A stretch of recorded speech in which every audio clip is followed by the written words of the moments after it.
কচি কচি তোমাকে আন ছোলক কং আলসিয়া রে আলসিয়া খলাই গেল মোর ভাসিয়া যাই না খলাই ভাসিয়া বানাম একটা বসিয়া ওই দশাই যে মোর এরা গাই দং নাই দিন মে দেখিয়ে মো গাই ছোলক খান কবে যাচ্ছে মুই বলে আলসিয়া মোর খলাই বলে ভাসি গেল আগের বুড়ির ছোলক আলসিয়া রে আলসিয়া বলে খলাই গেল ভাসিয়া যাই না খলাই ভাসিয়া বানাই একটা বসিয়া দেখবেন মোর দিদি একবার দেখা ক ছোলক খান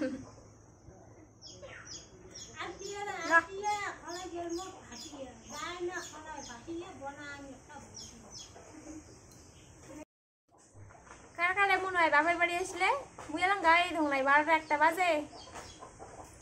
এলাম চা খোয়াং নাই চা খোয়াইছে মাগো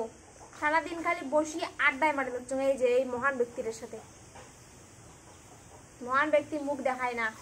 সেই দেখান মনটা ভাইয়া থাকিয়া গা সিঁড়ি থাকে থাকি না এবং হাঁটি বেড়ের মন না এমন যে কে হয় ব্যাটারি ডাউন হয়ে যায় বাপের বাড়ি এসে